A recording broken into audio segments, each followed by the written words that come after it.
சாந்தி. திரிகாலதர்ஷி ஆத்மா நான்.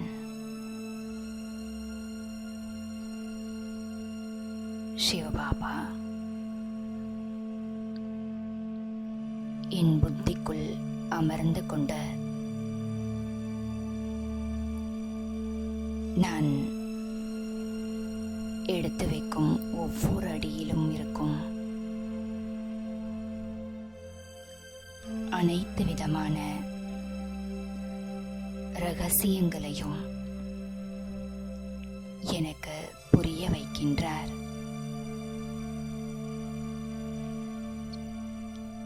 ஒவ்வொரு விஷயத்தின் முக்காலத்தையும் எனது பார்வைக்கு கொண்டு வருகின்றார்.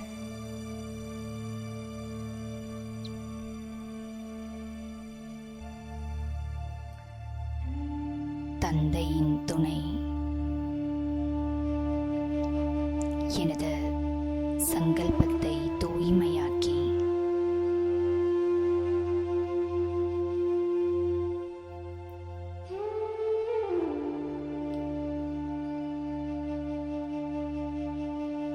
எனது சுய தர்மத்தில் நிலைத்திருக்க செய்கின்றது.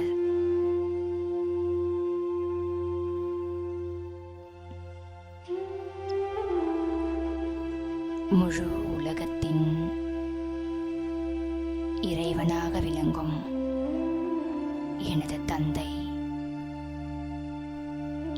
எனது சுத்தமான புத்திக்குள் அமர்ந்து கொண்டு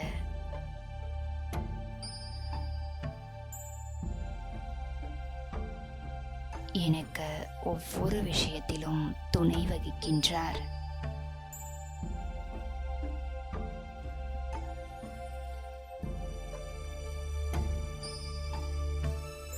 சர்வசக்திவான் எனக்கு துணையாக இருக்க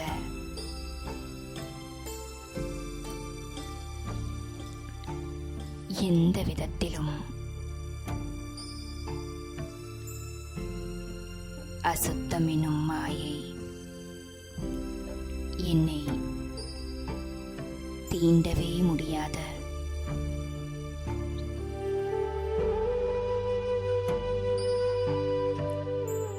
பாபா எனது நம்பிக்கையை மேலும் மேலும் வலுப்படுத்திக் கொண்டே செல்கின்றார்.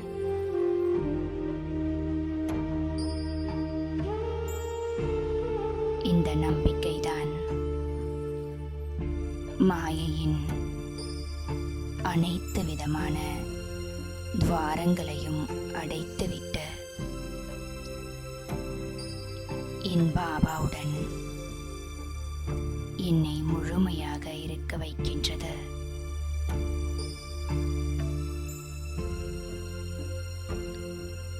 சதா தூய்மையாக இருக்கும் ஆத்மா நான். ஓம் சாந்தி. 4/10/2024 காலை முரளியின் சாரம்.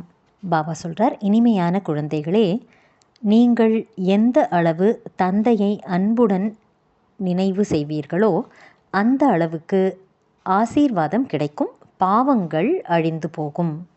முதல் கேள்வி, தந்தை குழந்தைகளுக்கு எந்த தர்மத்தில் நிலைத்திருப்பதற்கான வழியை கூறுகின்றார்?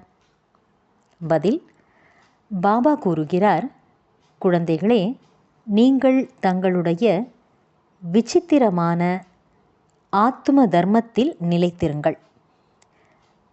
சித்திரத்தின், அதாவது தேகத்தின் தர்மத்தில் அல்ல. எவ்வாறு தந்தை தேகமற்றவராக இருக்கிறாரோ, விசித்திரமானவராக இருக்கிறாரோ, அதே போல குழந்தைகளும் விசித்திரமானவர்களாக இருக்கிறீர்கள், அதாவது ஆத்மாக்களாக இருக்கிறீர்கள்.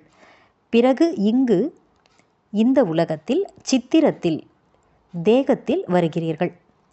இப்பொழுது தந்தை குழந்தைகளிடம் கூறுகின்றார், குழந்தைகளே, விசித்திரமானவர்களாக, அதாவது அசரீரியாக ஆகுங்கள்.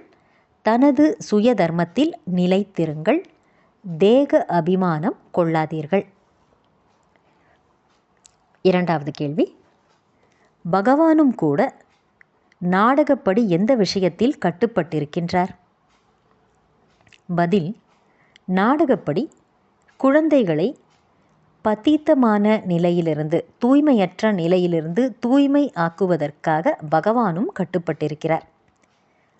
இதற்காக அவர் புருஷோத்தம சங்கம யுகத்தில் வந்தே ஆக வேண்டியுள்ளது. ஓம் சாந்தி. தந்தை வந்து ஆன்மீக குழந்தைகளுக்கு அமர்ந்து புரிய வைக்கின்றார். எப்போது ஓம் சாந்தி என்று கூறப்படுகிறதோ அப்போது தனது ஆத்மாவின் சுய தர்மத்தின் அறிமுகம் கொடுக்கப்படுகிறது. ஆக தானாகவே தந்தையின் நினைவும் வந்துவிடுகிறது. ஏனெனில் ஒவ்வொரு மனிதனும் பகவானைத்தான் நினைவு செய்கின்றனர். பகவானின் முழு அறிமுகம் அவர்களுக்கு இல்லை, அவ்வளவுதான். தன்னுடைய மற்றும் ஆத்மாவினுடைய அறிமுகத்தை கொடுப்பதற்காகவே பகவான் வருகின்றார். பகவான் தான் பதீத்த பாவனர் என்று கூறப்படுகின்றார். பதீத்தத்திலிருந்து பாவனம் ஆக்குவதற்கு பகவானும் நாடகத்தில் கட்டுப்பட்டிருக்கின்றார். அவரும் புருஷோத்தம சங்கம யுகத்தில் வரவேண்டியுள்ளது. சங்கம யுகத்தை பற்றியும் அவர் புரிய வைக்கின்றார். பழைய உலகம் மற்றும் புதிய உலகத்தின் இடையில்தான் தந்தை வருகின்றார். பழைய உலகம் மரண உலகம், புதிய உலகம் அமரலோகம் என்று கூறப்படுகிறது. மரண உலகத்தில் ஆயுள் குறைவாக இருக்கும் என்பதையும் நீங்கள் புரிந்திருக்கிறீர்கள். திடீர் மரணங்கள் ஏற்பட்டு கொண்டே இருக்கின்றன. அது அமரலோகமாகும். அங்கு திடீர் மரணம் ஏற்படாது. ஏனெனில் அனைவரும் தூய்மையாக இருக்கின்றனர். அசுத்தத்தின் மூலம் கலப்படமானவர்களாக ஆகின்றனர். ஆயுளும் குறைந்து விடுகிறது, பலமும் குறைந்து விடுகிறது. சத்யுகத்தில் தூய்மையாக இருக்கிற காரணத்தினால் கலப்படமற்றவர்களாக இருப்பார்கள். பலமும் அதிகமாக இருக்கும். பலம் இன்றி, அதாவது சக்தியின்றி ராஜ்யத்தை எவ்வாறு அடைந்திருப்பர்? அவசியம் அவர்கள் தந்தையிடமிருந்து ஆசீர்வாதம் அடைந்திருக்க வேண்டும். தந்தை சர்வ சக்திகளும் வாய்ந்தவர். ஆசீர்வாதம் எவ்வாறு அடைந்திருப்பர்? என்னை நினைவு செய்யுங்கள் என்று தந்தை கூறுகிறார். ஆக யார் அதிகமாக அவரை நினைவு செய்திருப்பார்களோ அவர்கள்தான் ஆசீர்வாதம் அடைந்திருப்பர். ஆசீர்வாதம் என்பது கேட்டு பெறக்கூடிய விஷயம் இல்லை. இது முயற்சி செய்ய வேண்டிய விஷயமாகும். எந்த அளவிற்கு அதிகமாக நினைவு செய்கிறீர்களோ அந்த அளவிற்கு அதிகமாக ஆசீர்வாதம் கிடைக்கும். அதாவது உயர்ந்த பதவி கிடைக்கும். நினைவு செய்யவில்லை என்றால் ஆசீர்வாதமும் கிடைக்காது. லௌகிக்க தந்தை ஒருபோதும் குழந்தைகளிடம் என்னை நினைவு செய்யுங்கள் என்று கூறமாட்டார். சிறிய வயதிலிருந்து தானாகவே அப்பா அம்மா என்று குழந்தை கூறிக்கொண்டே இருக்கும். அந்த குழந்தையின் இந்திரியங்கள் சிறியதாக இருக்கும். பெரியவர்கள் ஒருபொழுதும் அப்பா அப்பா என்றோ அம்மா அம்மா என்றோ கூறமாட்டார்கள். அவர்களது புத்தியில் இவர்கள்தான் எனது தாய் தந்தை ஆவார் என்பது மற்றும் இவர்களிடமிருந்து ஆஸ்தியை அடைய வேண்டும் என்பதும் பதிந்திருக்கும். இங்கு என்னையும் ஆஸ்தியையும் நினைவு செய்யுங்கள் என்று தந்தை கூறுகிறார். எல்லைக்குட்பட்ட சம்பந்தங்களை விட்டுவிட்டு இப்போது எல்லையற்ற சம்பந்தங்களை நினைவு செய்ய வேண்டும். நல்லது. தாரணைக்கான முக்கியமான சாரம். 1. இந்த ஆன்மீக படிப்பு மிகவும் உயர்ந்தது மற்றும் கடினமானது. இதில் தேர்ச்சி பெறுவதற்காக தந்தையின் நினைவின் மூலம் ஆசீர்வாதம் அடைய வேண்டும். தனது நடத்தைகளை மாற்றிக்கொள்ள வேண்டும். 2. இப்பொழுது சட்டத்துக்கு புறம்பாக எந்த காரியத்தையும் செய்யக்கூடாது. தேகம் அற்றவர்கள் ஆகி தனது சுய தர்மத்தில் நிலைத்திருக்க வேண்டும் மற்றும் தேகமற்ற தந்தையின் சட்டப்படி நடக்க வேண்டும். வரதானம்.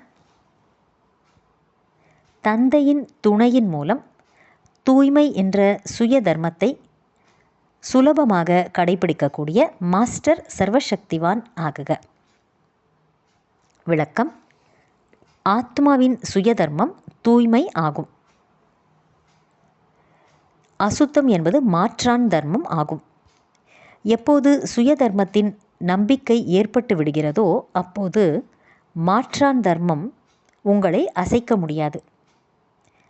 தந்தை யார், எப்படிப்பட்டவர் என்பதை சரியான முறையில் அறிந்து கொண்டு அவரை தனக்கு துணையாக வைத்து கொண்டீர்கள் என்றால் தூய்மை என்ற சுய தர்மத்தை பின்பற்றுவது உங்களுக்கு மிகவும் சுலபமாக இருக்கும். ஏனெனில் சர்வசக்திமான் நமக்கு துணையாக இருக்கின்றார். சர்வசக்திமானின் குழந்தைகள் மாஸ்டர் சர்வசக்திமானின் எதிரில் அசுத்தம் என்பது வரவே முடியாது. ஒருவேளை சங்கல்பத்தில் கூட மாயை வருகிறது என்றால் அவசியம் ஏதோ ஒரு கதவு திறக்கப்பட்டிருக்கிறது, அதாவது நம்பிக்கையில் குறைவு ஏற்பட்டுள்ளது என்று அர்த்தம். ஸ்லோகன்: திரிகால தரிசிகள், அதாவது முக்காலத்தையும் அறிந்தவர்கள், எந்த ஒரு விஷயத்தையும் ஒரு காலத்தின் பார்வையில் பார்க்க மாட்டார்கள். ஒவ்வொரு விஷயத்திலும் நன்மை இருப்பதாக புரிந்து கொள்வார்கள். நல்லது.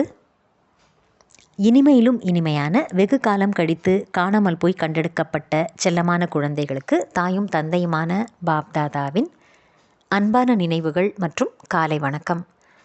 ஆன்மீக குழந்தைகளுக்கு ஆன்மீக தந்தையின் நமஸ்காரம். ஆன்மீக தந்தைக்கு ஆன்மீக குழந்தைகளின் நமஸ்காரம். ஓம் சாந்தி.